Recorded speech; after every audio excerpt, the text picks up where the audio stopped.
Students, रुकावट के लिए खेद है। एक ही जगह पे ज्यादा टाइम ऐसे ही खड़े रहने की वजह से आज अचानक थोड़ा सा मतलब अजीब सा लग रहा था, चक्कर जैसा लग रहा था, बट स्टिल कोई बात नाही। ते आपण तुम्हाला प्रॉमिस केलं होतं की तुम्हाला इम्पॉर्टंट क्वेश्चन देणार तर देणार.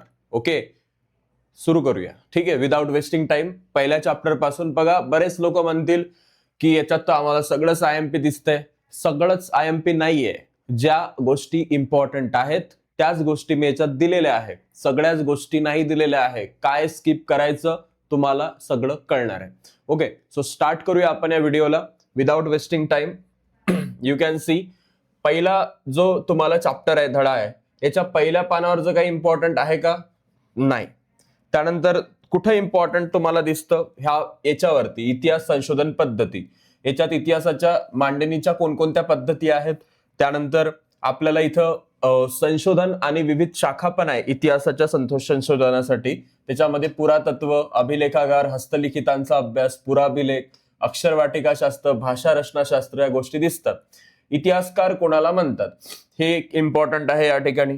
त्यानंतर फ्रान्समध्ये लुव्र संग्रहालयात हा जो शिलालेख सापडलाय जवळपास 4500 वर्षापूर्वींचा आहे आणि सुमेरमधील 2 राज्यामध्ये झालेल्या युद्धाची नोंद त्याच्यात केलेली आहे. आणि कोणत्या संग्रहालयात आहे तो? लुव्र संग्रहालयामध्ये आहे. ठीक आहे, फ्रान्समधील लुव्र संग्रहालयामध्ये. तर हे तुम्हाला माहिती पाहिजे.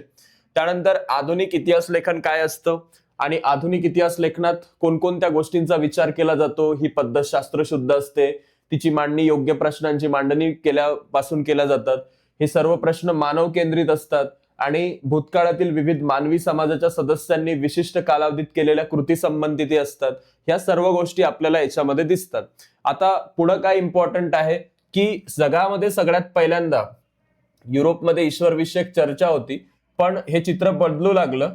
तर एक विद्यापीठ होतं 1737 मध्ये त्याची स्थापना झाली जर्मनीमध्ये, गॉन्टिगेन नावाचं विद्यापीठ.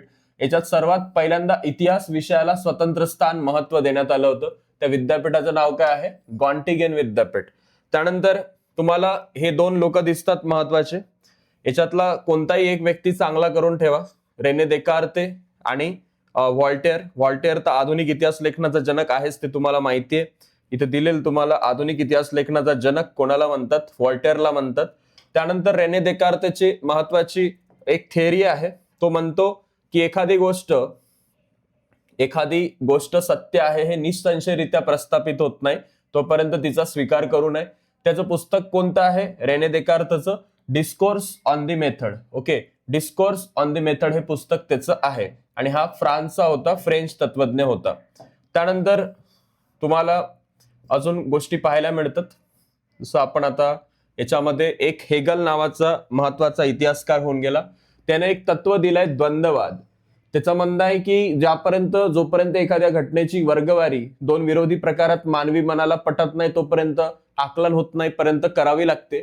एखादी गोष्ट खरी आहे, खोटी आहे, चांगली आहे, वाईट आहे, या सगळ्या पद्धतीला आपण द्वंद्ववाद म्हणजे डायलेक्टिक्स असं म्हणतो.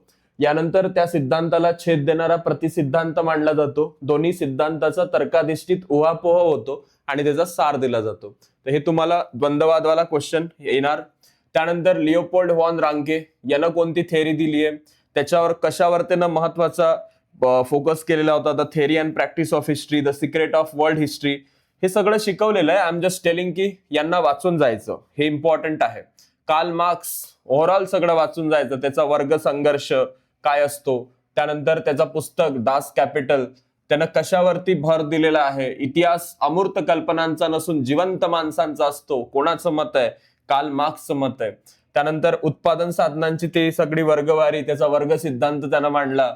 आणि ॲनल्स प्रणाली तुम्हाला माहितीये, आपण 20व्या शतकात फ्रान्समध्ये उदयाला आली. त्यांचं म्हणणं होतं की इतिहास फक्त राजकीय राजे, महाराजे, नेते यांच्यावरती नसून त्यामध्ये स्थानिक त्यावेळेस हवामान कसं होतं, स्थानिक लोक, शेती, व्यापार, तंत्रज्ञान कसं होतं याच्यावर आधारलेला असावा. त्यानंतर स्त्रीवादी इतिहास लेखन, स्त्रियांच्या संदर्भात तुम्हाला कोणी काम केलेलं आहे.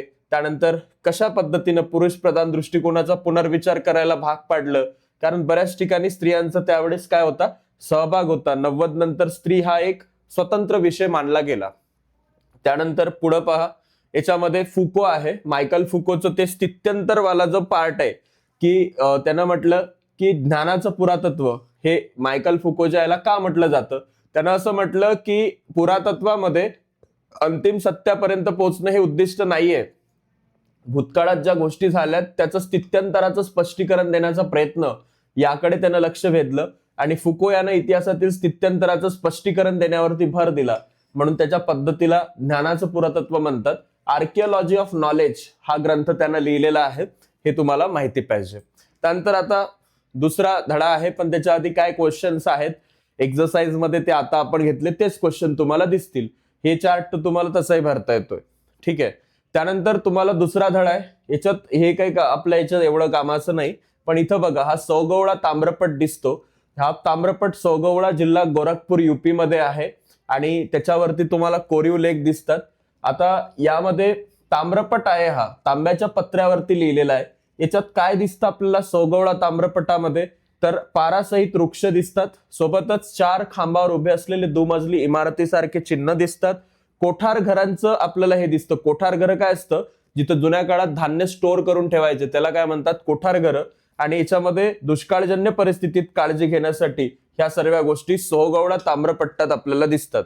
त्यानंतर प्राचीन काळामध्ये राजांची हे सोडा, इथं क्वेश्चन तयार होतो. इसवी सनाच्या 7व्या शतकात बाणभट्ट कवीनं लिहिलेला हर्षचरित हा जो काही संस्कृत काव्य ऐतिहासिक चरित्र ग्रंथ आहे, याच्यावर तुम्हाला क्वेश्चन येऊ शकतो. त्यानंतर आता आपण जर इथं पाहिलं तर तुम्हाला दिसतंय काश्मीरच्या इतिहासाबद्दल 12व्या शतकात कल्हण नावाचा महत्वाचा आपल्याला हे दिसतो लेखक. त्यानं लिहिलेला रजत रंगिनी हा काश्मीरच्या इतिहासावरचा ग्रंथ प्रसिद्ध आहे. त्यानंतर याच्यामध्ये अजून काय महत्वाचं आहे या पानावरती, तर तारीख-ए फिरोजशाही. ठीक आहे, तारीख-ए फिरोजशाही हा ग्रंथ कोणाचा आहे, तर जियाउद्दीन बर्नी याचा महत्वाचा ग्रंथ आहे. त्यानं सांगितलं त्याच्यात राजाचं कल्याणकारी धोरणाचं वर्णन करून संपत नाही, तो त्याच्या दोषांचं, राजाच्या आणि चुकांचं पण वर्णन करतो. मुघल साम्राज्यामध्ये तो असा एकमेव जियाउद्दीन बर्नी होता. त्यानंतर प्राचीन काळात राजघराण्यामध्ये तुम्हाला आता हे तर आपण पाहिलंच बाणभट्ट वगैरे. त्यानंतर तुम्हाला मुस्लिम राजकर्त्यांच्या दरबारात बऱ्याचशा गोष्टी दिसतात. हे तर आता झाले, पुन्हा पुन्हा काय ते. आता रजत रंगिनी हा काश्मीरच्या इतिहासाचा ग्रंथ. अरे यार 3दा झालंय. ठीक आहे, असो. जर आता काही परदेशी प्रवासी ते विचारतात कधी कधी, तर तुम्हाला थोडेफार माहिती असले पाहिजे कोण कोण आपल्याकडे परदेशी प्रवासी आले होते. इब्न बतूता आला होता, Abdul Razzaq, Marco Polo, Niccolo Conti, Domingos Paes आणि बार्बोसा हे महत्वाचे परदेशी प्रवासी आले होते. मिन्हाज सिराज लिहि तबाकत नासिरी हा ग्रंथ त्यानं लिहिलाय. अमीर खुसरो यानं पण लिहिलंय. तुझुके तैमुरी हे तैमूर लंगचं आहे. आणि याह्या बिन अहमद सरहिंदी यानं तारीख-ए मुबारकशाही हा ग्रंथ लिहिलेला आहे, याह्या बिन सरहिंदी. त्यानंतर मुघल दरबारामध्ये पण आपल्याला जसा मुघल साम्राज्याचा संस्थापक कोण होता, बाबर होता. त्यानं कोणता ग्रंथ लिहिलाय, तुझुके बाबरी. आणि ते युद्धाची वर्णन वगैरे त्याच्यात आहेत. अबुल फजल याने कोणता ग्रंथ लिहिलाय, अबुल फजल याने अकबरनामा हा ग्रंथ लिहिलेला आहे. ठीक आहे. त्यानंतर आपल्याला बखर नावाच्या पॉइंट वरती क्वेश्चन येतो डायरेक्टली. आय विल सजेस्ट तुम्ही हे व्यवस्थित वाचून जा. मी 3 ते 4 वेळा रिपीट केलेला आहे. त्यानंतर बखरींच्या संबंधित सगळ्या बखरी तुम्हाला कोणी कोणती बखर लिहिली, सभासद बखर, भाऊसाहेबांची बखर, होळकरांची कैफियत माहिती पाहिजे. त्यानंतर तुम्हाला आधुनिक इतिहासाच्या बाबतीत प्रश्न आहे. भारतीय पुरातत्व सर्वेक्षण खात्याचे पहिले सरसंचालक कोण होते, अलेक्झांडर कॅनिंगहम. तर हा डायरेक्ट क्वेश्चन विचारला जाऊ शकतो. जॉन मार्शल याच्या काळामध्ये कशाचा शोध लागला, हडप्पा संस्कृतीचा शोध लागला. डायरेक्ट क्वेश्चन आहे, इथून डायरेक्ट एमसीक्यूज पुट ऑन करू शकतात. त्यानंतर जेम्स मिल याने the history of British India हे लिहिलंय. त्यानंतर याचे 3 खंड प्रकाशित केले होते. त्यानंतर ते सगळं आपल्याला पूर्वग्रह दूषित दृष्टिकोन त्यांचा त्याच्यात दिसतो. भारताला, आपल्या संस्कृतीला त्यांनी जज केलं. 41 मध्ये 1800 मध्ये माउंट स्टुअर्ट एल्फिन्स्टन त्यानं द हिस्ट्री ऑफ इंडिया हे बुक लिहिलं होतं आणि मुंबईचा गव्हर्नर होता तो. ठीक आहे. सोबतच तुम्हाला जे ग्रँड डफ आहे त्याचंही महत्वाचं हे दिसतं, द हिस्ट्री ऑफ मराठा असा ग्रंथ त्याचा आहे. सोबतच मी आता काही गोष्टी जस्ट अंडरलाईन करतो. हंटरचं हिंदुस्थानाचा द्विखंडात्मक इतिहास याच्या मर्यादा कोणी दाखवून दिल्या, ह्या हंटर गिंटरच्या, तर या मर्यादा निलकंठ जनार्दन कीर्तने आणि विका राजवाडे यांनी दाखवून दिल्या जेव्हा आपल्याकडचे लोक शिकले. वसाहतवादी इतिहास लेखन वरवर वाचा, असं काही इम्पॉर्टंट आहे 100% असं नाहीये. प्राच्यवादी चांगलं करून जा, ठीक आहे, हे चांगलं करून द्यायचंय. त्यानंतर इथं the sacred books of east 50 खंड हा हितोपदेश वरती क्वेश्चन येतो. हितोपदेश या जर्मन ग्रंथाचा अनुवाद कोणी केलेला होता? फ्रेडरिक मॅक्स मुलरनं केलेला होता. सोबतच तुम्हाला राष्ट्रवादी इतिहास लेखन खूप इम्पॉर्टंट आहे, हे वाचूनच जायचंय चांगलं. त्यानंतर तुम्हाला याच्यामध्ये राष्ट्रवादी इतिहास लेखनात कोणकोणते लोक येतात त्यांची लिस्ट दिली आहे मी इथे.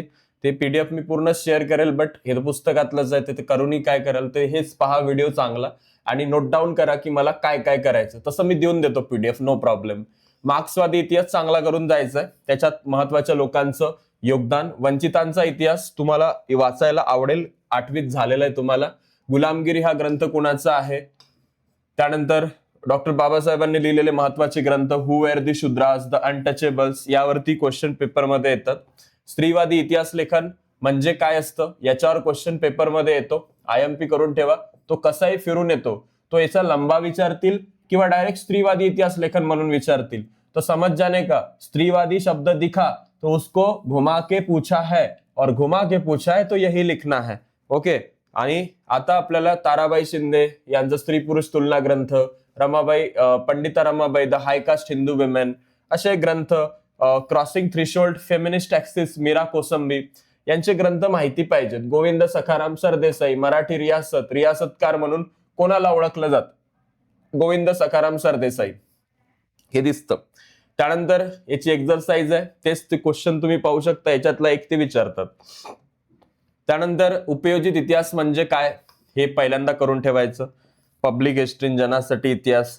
त्यानंतर बंगलोरमध्ये Srishti institute of art design technology आहे, सेंटर फॉर पब्लिक हिस्ट्री याचं स्वतंत्र योगदान. त्यानंतर याच्यामध्ये तत्वज्ञान याच्यावरती अजून विचारलं नाही, पण त्यांनी तंत्रज्ञानावर PYQ मध्ये बऱ्याचदा क्वेश्चन विचारलाय, तर मे बी विज्ञानावर यावेळेस विचारू शकतील, त्यांचं काही सांगता येत नाही. सो हे करून ठेवायचं. सोबतच आता आपण पाहूया काही महत्वाच्या गोष्टी. अभिलेखागार काय असतं, उपयोजित इतिहास कशाला म्हणतात. इथं बघा त्यांनी डायरेक्टच असे तंत्रज्ञानाची हिंट आपल्याला कुठून भेटते, इथं विचारलेला प्रश्न आहे, तर तो विचारलेला प्रश्नच त्यांनी पेपरमध्ये विचारलाय, हे गोष्ट आपल्याला इथं चांगली समजून येते. त्यानंतर याच्यामध्ये दृककला कशाला म्हणतात, ललित कला कशाला म्हणतात, आणि most of the time questions आपल्याला इथून येतात की मराठा चित्रशैली ही काय आहे, तर हे चांगलं करून ठेवायचं मराठा चित्रशैली. दुसरी महत्वाची गोष्ट याच्यामध्ये चित्रकला, त्यानंतर शिल्पकला हे जे आहे हे कशात येतं हे आपल्याला माहिती आहे, दृककला परंपरेमध्ये येतं.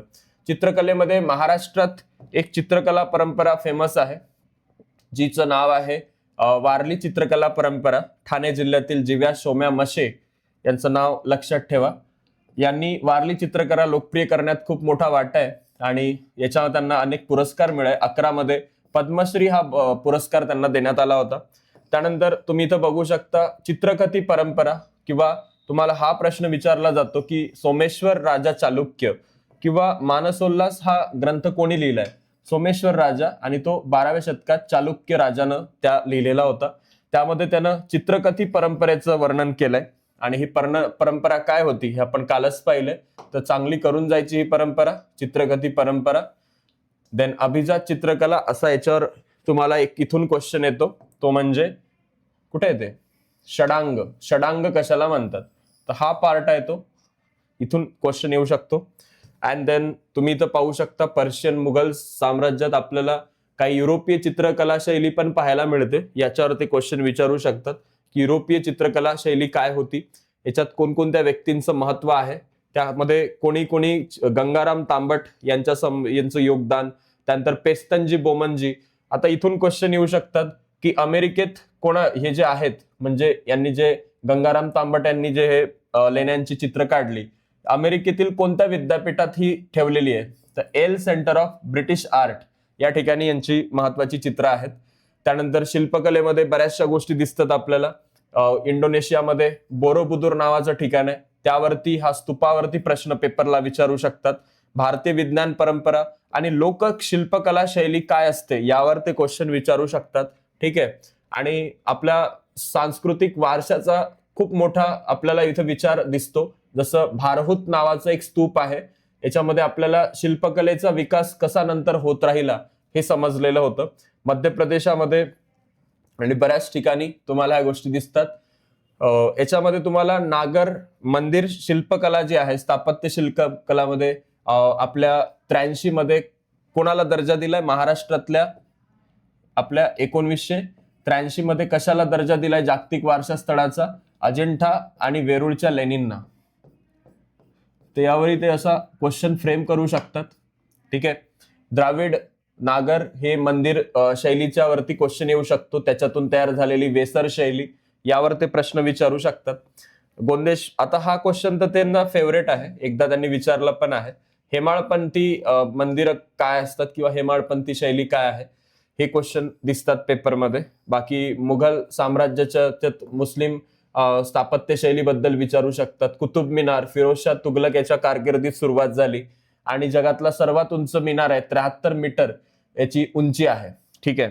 त्यानंतर गोल घुमट आणि हे सगळं मुस्लिम इस्लामिक आपल्याला स्थापत्य शैलीचं उदाहरण दिसतं. त्यानंतर युरोपीय स्थापत्य शैली पण आहे, ज्याच्यात छत्रपती शिवाजी महाराज टर्मिनस याच्यावरती क्वेश्चन येऊ शकतो.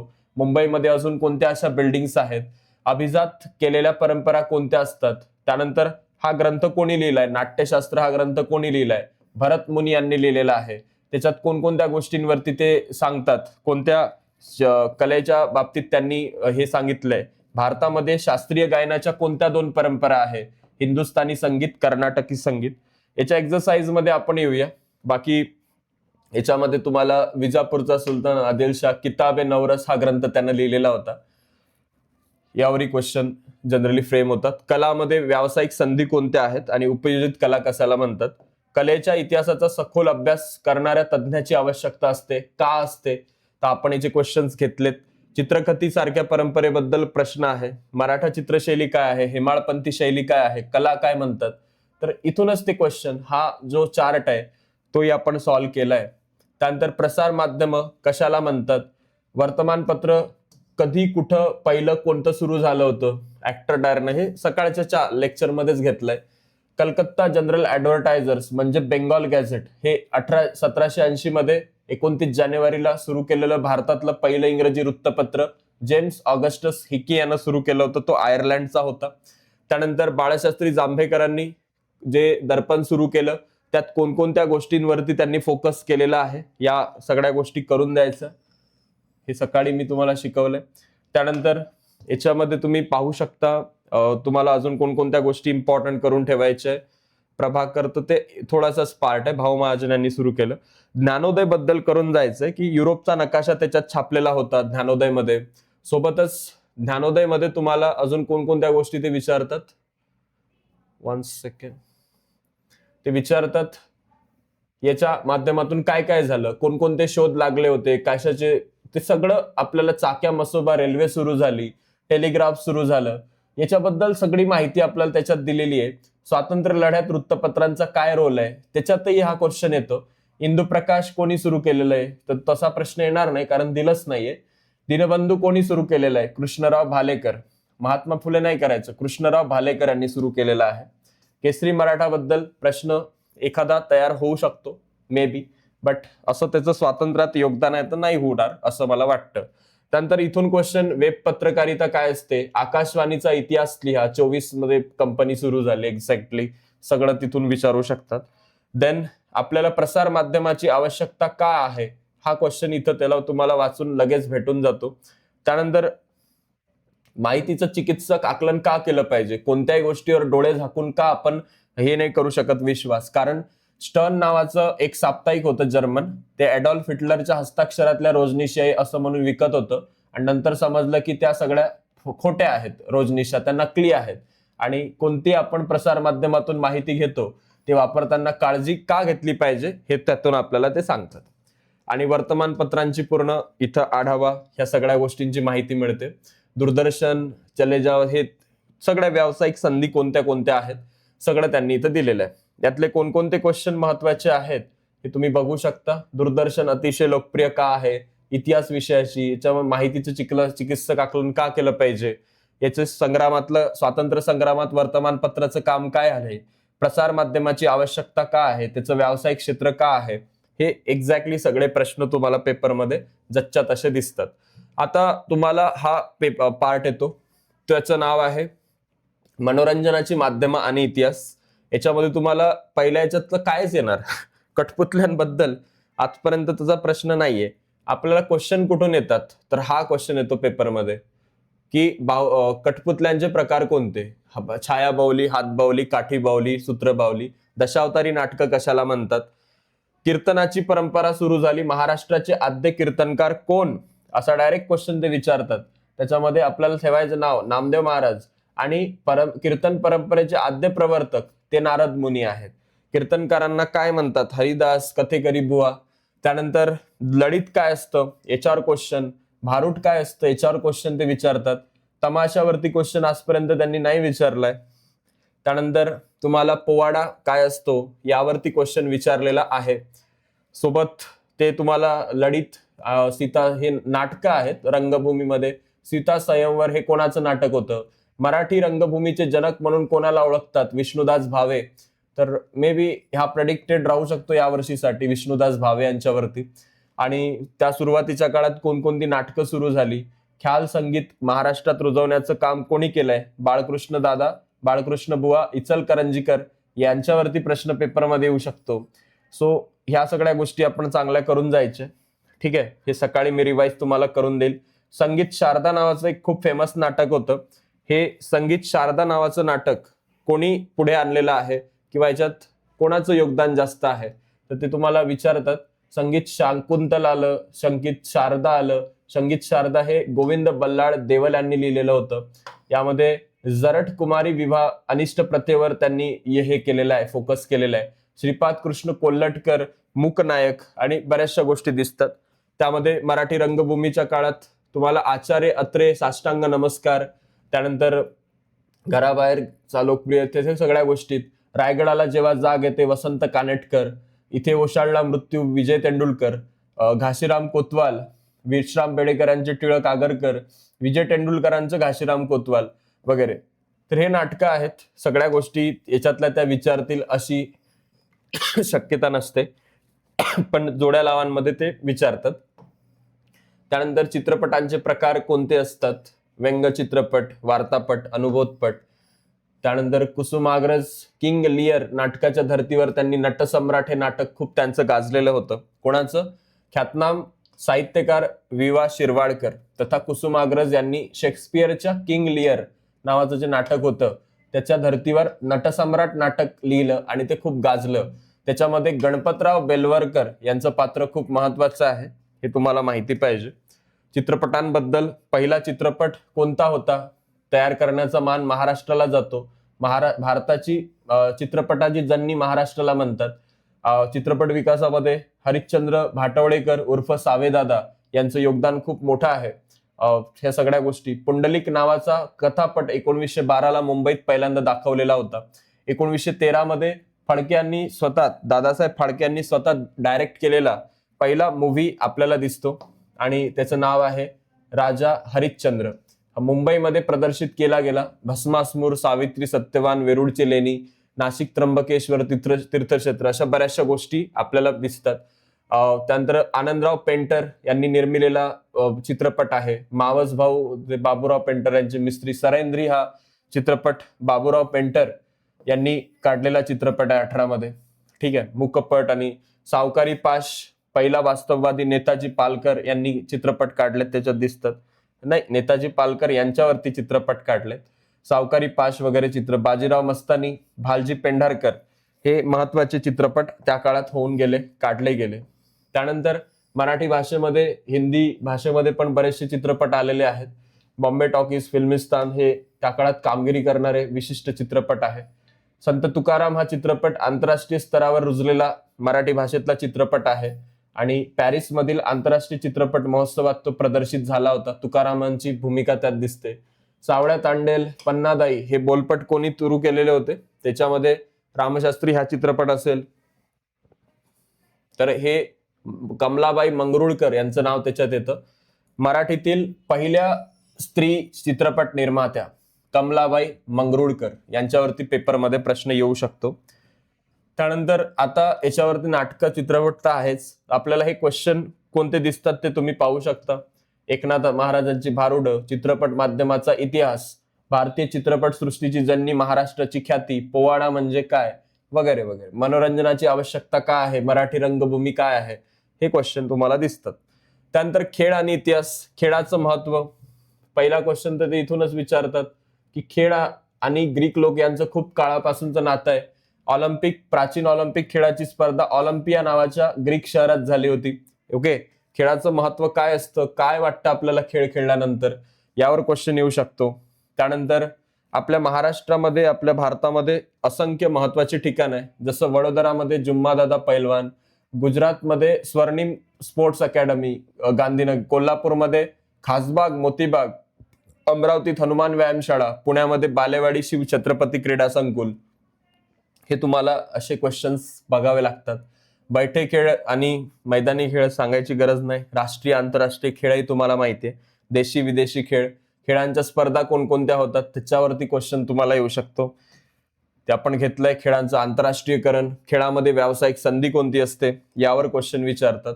आणि दॅट्स इट. या चॅप्टर मधून हे इकडले जरी क्वेश्चन चांगले केले एक्झरसाइज मधले, तरी तुम्हाला पेपरमध्ये बऱ्याचशा गोष्टींचा फायदा होतो.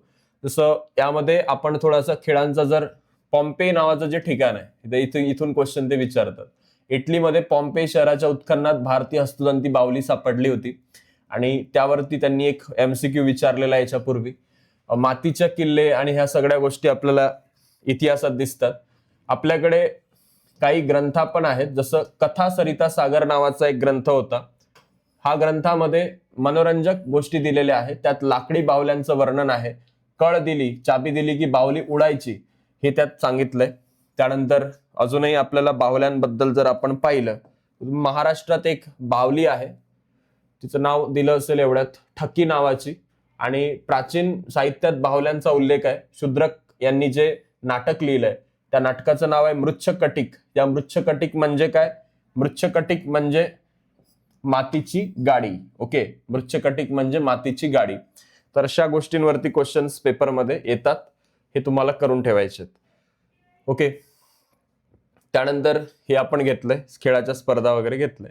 आता आहे पर्यटन आणि इतिहास. याच्यामध्ये काही महत्वाचे लोक, इब्न बतुता यांच्याबद्दल माहिती सुरुवातीला त्यांनी दिली अचानक. चीनी प्रवासी कोण होता? तो युआन श्वांग, तो भारतात आला होता. काही महत्वाच्या लोकांनी पण परदेश भ्रमण केलंय, देशी आपल्या देशात पण त्यांनी भ्रमण केलंय. स्थानिक आंतरराज्यीय पर्यटन काय असतं, आंतरराष्ट्रीय पर्यटन, ऐतिहासिक पर्यटन, हे असं वरवर तुम्ही चांगलं वाचून करू शकता. तुम्हाला तो आपला हा गडी माहितीये, थॉमस कुक यानं पर्यटन तिकीट विकण्याचा एजन्सीचा व्यवसाय सुरू केला होता. तिथून आधुनिक पर्यटन युग सुरू झालं.